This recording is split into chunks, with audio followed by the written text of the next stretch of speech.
买回平板不会用，不知道怎样用 iPad 搞学习，可就太浪费了。Hello， 大家好，我叫杨小亮，欢迎收看新期视频。你知道吗？用 iPad 无纸化学习真的太爽了。屏幕前的你是不是和曾经的小亮一样，花了好几千块钱买回平板，却只会追剧打游戏，完全不知道怎样去合理利用它？那今天小亮这期视频就给大家分享如何高效使用 iPad 学英语、上网课、做笔记、找资源等等。一起榨干手中的平板，赶紧点赞、收藏、学习起来吧！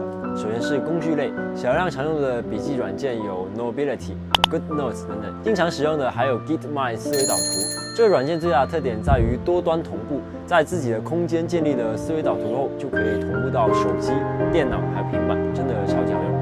除此之外，还有 Procreate， 这算得上是 iPad 绘画软件的天花板，专业又强大。那除了画画，还可以制作电子手账等等，搭配 Lazy Share 使用，里面有超级多的笔刷、色卡，还有字体，可以下载后导入 Procreate， 有多好用，谁用谁知道。不管是初高中还是大学4、6级考研留学，英语学习应该是我们每个人学习都必须要经历的一个阶段。这里介绍几个英语学习的软件，那背单词可以选择默默背单词、不背单词和欧陆词典。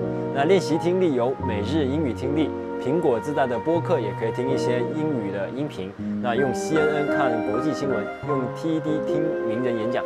最后推荐 DeepL 翻译器，一个搞学术必备的翻译软件，可以比较准确地翻译出各种专业名词。如果你需要经常阅读英文文献，下载它就对了。那阅读方面还推荐微信读书、苹果读书还有 One 3个软件各具特色。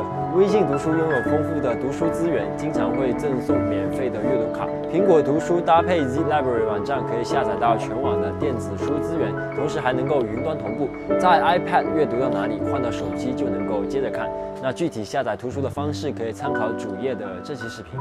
One 可以说是一个金句聚集地，每天推送一张图片和一句短文案，文艺而深刻。对于有文字创作需求的人来说，可以经常到 One 来寻找你的创作灵感哦。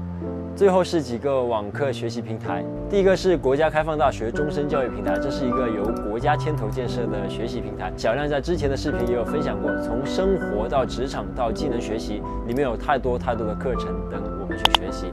那第二个是网易公开课，这是一个老牌的学习平台了。小亮从高中开始就在这里学习，里面有大量的国内外高质量公开课视频，并且都是免费的。如果你有深度学习某项技能的需求，这里也有知识付费的课程可以选择。那最后一个是中国大学慕课，国内许多顶尖高校都有在这里开放课程，国内一流的大师给我们上课，看到喜欢的跟着学习就可以了。好了，以上就是本期视频的全部内容。如果上述内容对你有所帮助的话，希望你能够点赞关注。如果在操作过程中有任何的疑问，也可以在评论区进行留言。另外，我的主页还有很多的干货分享，感兴趣的小伙伴可以前去观看，点个关注，点个收藏。我叫杨小亮，一个热衷于分享的数码博主。我们下期再见，拜拜。